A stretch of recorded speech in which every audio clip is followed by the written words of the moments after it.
अस्सलाम वालेकुम। क्या आपने कभी चांद के दो टुकड़े होने का मौजज़ा सुना है? रात का वक्त था। मक्का की वादियों पर गहरी खामोशी छाई हुई थी। आसमान बिल्कुल साफ था। चांद अपनी पूरी रोशनी के साथ चमक रहा था। उस ज़माने में कुरैश के बहुत से लोग नबी सल्लल्लाहु अलैहि वसल्लम की दावत को झुठला रहे थे। वो बार बार कहते, अगर तुम वाकई अल्लाह के रसूल हो तो हमें कोई निशानी दिखाओ।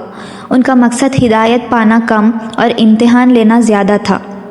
अल्लाह ताला ने अपनी नबी मोहम्मद सल्लल्लाहु अलैहि वसल्लम को एक अजीम मौजज़ा अता फरमाया।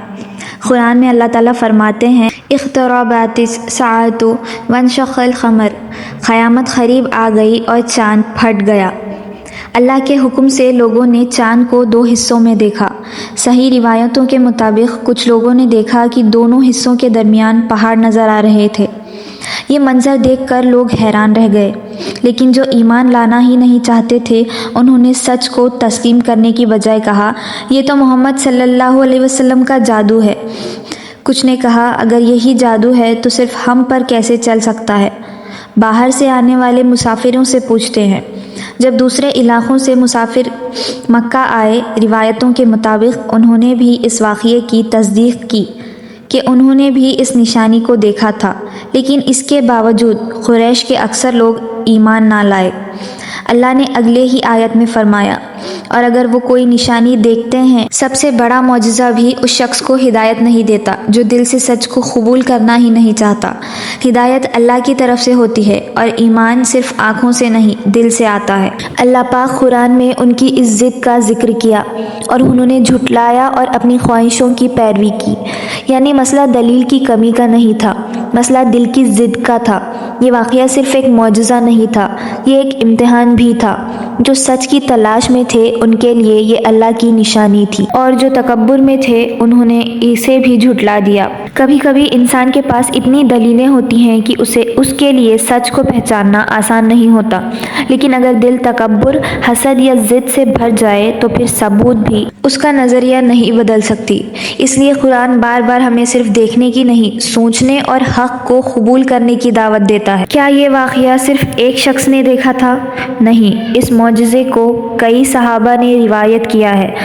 उनमें अब्दुल्ला इब्न मसूद, अब्दुल्ला इब्न उमर, अनस इब्न मालिक और अब्दुल्ला इब्न अब्बास शामिल हैं। इन रिवायतों के ज़िक्र सही अल बुखारी और सही मुस्लिम में मिलता है। हज़रत अब्दुल्ला इब्न मसूद रज़ी अल्लाह अन्हा रिवायत करते हैं कि हमने चाँद को दो हिस्सों में देखा। कुछ रिवायतों में आता है कि दोनों हिस्सों के दरमियान हीरा पहाड़ नज़र आ रहा था। ये मंजर इतना गैर मामूली था कि लोग देखते ही रह गए, लेकिन जिन लोगों के दिल बंद हो चुके थे उन्होंने फिर भी कहा, ये तो मुस्तमिर जादू है। सोचिए, अगर किसी इंसान का मकसद सिर्फ बहाना बनाना हो तो वो हर सच के लिए नया बहाना ढूंढ ही लेता है। इस वाक़ये का एक और गहरा पहलू है। अल्लाह ताला ने कुरान में चाँद के दो टुकड़े होने का जिक्र क़यामत के करीब आने के साथ किया। यानी ये मौजज़ा सिर्फ उस दौर के लोगों के लिए निशानी नहीं था, बल्कि तमाम इंसानियत के लिए एक याद दिलानी थी। एक दिन ये दुनिया ख़त्म होगी। जिस अल्लाह ने चाँद को अपने हुक्म से फाड़ दिया, वही अल्लाह एक दिन तमाम इंसानों को दोबारा ज़िंदा करेगा। इसलिए नबी सल्लल्लाहु अलैहि वसल्लम के मौजज़ात का मकसद सिर्फ लोगों को हैरान करना नहीं था। समझें कि उनका असल मकसद क्या था। अल्लाह की कुदरत को पहचानना, नबी सल्लल्लाहु अलैहि वसल्लम की रिसालत पर ईमान लाना और आखिरत की तैयारी करना सबसे बड़ा मकसद। कभी कभी इंटरनेट पर यह दावा किया जाता है कि नासा ने चाँद के दो टुकड़े होने का सबूत ढूंढ लिया है। इस दावे के लिए कोई ऑथेंटिक साइंटिफिक एविडेंस या नासा का ऑफिशियल बयान मौजूद नहीं है। एक मुसलमान के लिए इस मौजज़े पर ईमान की बुनियाद कुरान और सही हदीस है, ना कि मॉडर्न साइंटिफिक क्लेम्स। यही तरीक़ा सबसे मजबूत और इल्म पर माबनी है। एक और गहरा सवाल ये भी है कि आखिर अल्लाह ने ये मौजज़ा उसी वक्त क्यों दिखाया? उस वक्त मक्का के मुशरिकीन बार बार नबी सल्लल्लाहु अलैहि वसल्लम से कहते थे, अगर तुम अल्लाह के रसूल हो तो हमें कोई निशानी दिखाओ। अल्लाह ताला ने अपने नबी सल्लल्लाहु अलैहि वसल्लम को ऐसा मौजज़ा अता फरमाया जिसे देखकर लोग हैरान रह गए। लेकिन क्या सब लोग ईमान ले आए? नहीं। یہی اس واقعے کا سب سے گہرا پیغام ہے۔ انسان کی ہدایت صرف معجزہ دیکھنے سے نہیں ہوتی۔ اگر دل سچ کو قبول کرنے کے لیے تیار ہو تو قرآن کی ایک آیت بھی ہدایت بن جاتی ہے، اور اگر دل تکبر اور ضد سے بھر جائے تو چاند کا 2 ٹکڑے ہونا بھی کافی نہیں ہوتا۔ اسی لیے قرآن بار بار ہمیں دل کو صاف رکھنے کی تعلیم دیتا ہے۔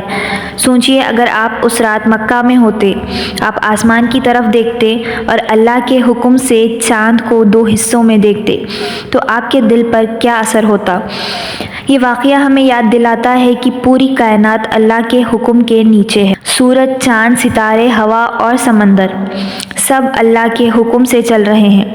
جس رب نے چاند کو اپنی قدرت سے 2 حصوں میں کر دیا، اس کے لیے قیامت قائم کرنا، مردوں کو دوبارہ زندہ کرنا اور حساب لینا بالکل مشکل نہیں۔ جس طرح شیطان کے تکبر نے اللہ تعالیٰ کی نافرمانی کی، اور اگر انسان کے دل میں بھی ایسے ہی تکبر بھر جائے تو وہ کبھی ہدایت نہیں حاصل کر سکتا۔ آج لوگ اکثر کہتے ہیں جب کوئی معجزہ دیکھوں گا تب ایمان لاؤں گا، لیکن قرآن کا پیغام یہ ہے کہ اللہ نے پہلے ہی بہت سی نشانیاں دے دی ہیں۔ قرآن خود ایک معجزہ ہے۔ نبی صلی اللہ علیہ وسلم کی زندگی ایک معجزہ ہے۔ کائنات کا نظام اللہ کی قدرت کی نشانی ہے۔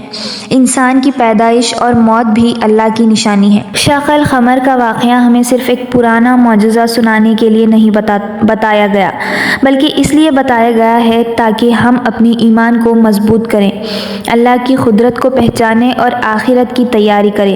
اسی لیے جب بھی ہم رات کو چاند کو دیکھیں، ہمیں یاد آنا چاہیے کہ یہ بھی اللہ کی ایک مخلوق ہے، اور جس رب نے اس میں اپنی قدرت کا معجزہ دکھایا وہ ہر چیز پر قادر ہے۔